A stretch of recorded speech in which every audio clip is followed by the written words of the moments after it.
This is SSPTV News, brought to you by Samsung Productions and the Hazleton Standard Speaker. Advice from a state trooper that will keep you and your family safe this summer, next. Hi everyone, and thank you for watching. I'm Ken Carr with your local information. State Police Troop and Public Information Officer Master Trooper David Peters is our community feature guest all week on SSPTV News, talking about staying safe from scams. He gave us a lot of good information, and here's part 2 of that interview with Lisa Sugart. This is the season for yard sales. So, I mean, people are coming to your house if you're having a yard sale, unless you're taking part maybe in a community yard sale where you take the items somewhere else. How do we stay safe when people are coming to our house? Again, trying to keep yourself in a location, maybe have some family members with you. If it's in your garage and that garage has a direct door into your house, maybe that door is locked. Obviously you sit and position your body near that door so no one, you can observe anybody trying to go near that door. Keep your back doors locked. Do the best you can to maybe put the product out in the driveway as opposed to in your garage to some extent, to try to limit the ability that people have to be within your personal space. Most people in a yard sale, they're looking for particular items. And if there's a lot of yard sales going on in the area, they're not hanging out in one location, looking, just browsing. Most people don't have department store wide stuff to be selling. So most people can get in and out of a yard sale, a particular house, unless they're purchasing things probably within 15 minutes or so. They glaze over, they see what they're looking for, and they move on. But again, try to position yourself that your access to your interior of your house are either locked or in eye view of it, and you don't allow yourself to be taken off your point. It can get real busy. Some of these people travel in groups if they're trying to rip you off, so they try to distract you. So you go to the distraction burglaries type stuff or thefts. Again, keep the main doors of your house in your observation view. We thought we would also bring into this subject matter today the topic of fake vaccination cards. Is that something that is really becoming popular? Are you hearing a lot about this or no? Yeah, I mean, obviously they do exist. We have heard of them. I can't speak specifically to any cases you're seeing in Pennsylvania, but I am aware that, our Attorney General's office, in connection with multiple states, Attorney Generals in multiple states have filed lawsuits in certain aspects when it comes to vaccination cards. So as we obviously move forward through the pandemic and things open up, a lot of businesses and places like that are requiring vaccination cards for you to be able to enter without a mask or to be able to participate in other activities that those that are vaccinated can.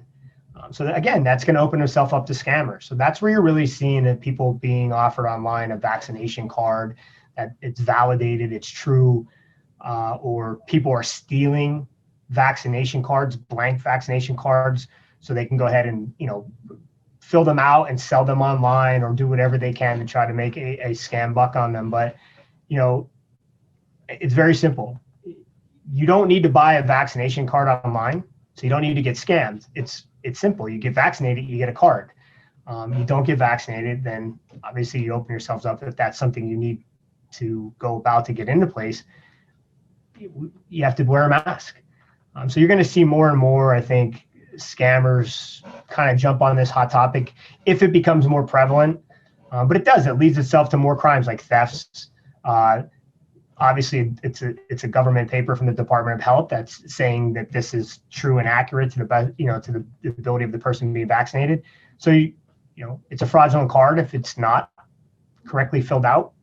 It's also an impersonation. You're misrepresenting yourself as somebody being vaccinated, which could lead to criminal instances or even civil penalties under the Health and Safety Act, because you're violating certain government orders that are in place, as well as maybe I would use the word privileges that were extended to those that have been vaccinated. So a misrepresentation of who you are could violate, maybe could be fines or other civil penalties. Most people would view it as it's a victimless crime, but it's not. If anybody is aware of someone, trying to misrepresent vaccination cards, they can go ahead and contact the AG's office, the Attorney General's office, and make them aware of any information they have, whether it's a phone number, a website, because I know that office is definitely taking those situations very seriously and looking into them.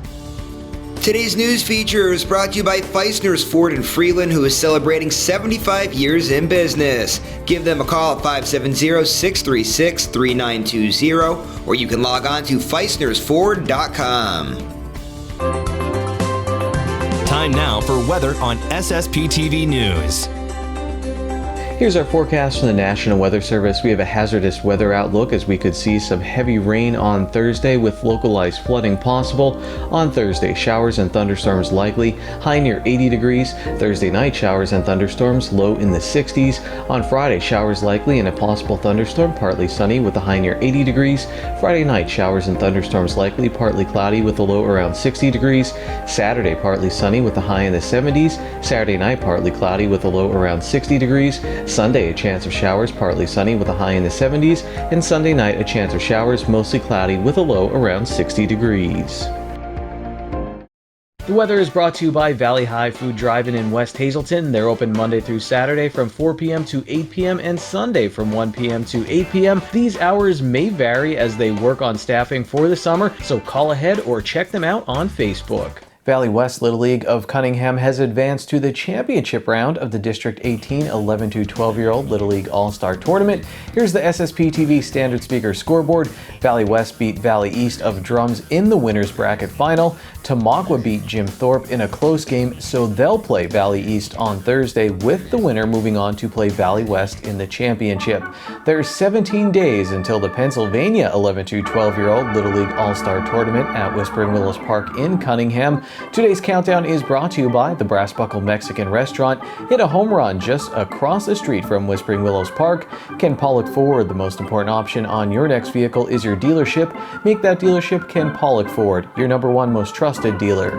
Boyer's Food Market, shop fast and save money. Over 6,000 items on sale every day. Falvello Law, seriously injured in a car accident? Call us. And All Care Home Care, your loved ones deserve the very best. For excellent home health care, call 570-459-3002. We have more advice from Master Trooper David Peters after this break, and in sports we check in on the local and national racing scenes with motorsport journalist Dino Alberto. Good evening, everyone. Here's today's Talk of the Town. Swing for Sight 2021 will be held on Friday, July 23rd at Sand Springs Country Club in Drums. SSPTV News would like to send sincere condolences to the family and friends of the following: Jeffrey T. Wozniak, 47, of Sugarloaf Township. The funeral is Friday at 9:30 a.m. at Harmon Funeral Home in Drums. Mass is Friday at 10 a.m. at St. John Bosco Church in Sugarloaf Township. Friends and family may call Thursday from 6 p.m. to 8 p.m. at the funeral home. Lowell I. Duff Houseman Jr., 68, of Drums. The service is Friday at 2 p.m. at Harmon Funeral Home in Drums. Friends and family may call Friday from 12 p.m. to 2 p.m. at the funeral home. Albert J. Woodring Jr. The service is Saturday at 11 a.m. at the Crofton Hughes Funeral Home in Drums. Friends and family may call Saturday from 10 a.m. to 11 a.m. at the funeral home. Ralph M. Cardamone, 79, of West Hazelton. Friends and family may call Saturday from 10 a.m. to 11 a.m. at the Frank J. Bonin Funeral Home in Hazelton. Anthony J. Umbriac, 73, of Pardisville. Mass will be Friday at 10 a.m. at Good Shepherd Church in Drums. The funeral service in Hazelton is assisting the family. Lawrence P. Arndash, 82, of West Hazelton. The service is Friday at 11 a.m. at Calvary Cemetery in Drums. The Hillary J. Bonin Funeral Home in West Hazelton is handling the arrangements. Today's social news was brought to you by Harmon Funeral Homes and Crematory. For information, call 570-788-0977 or go to harmonfuneral.com.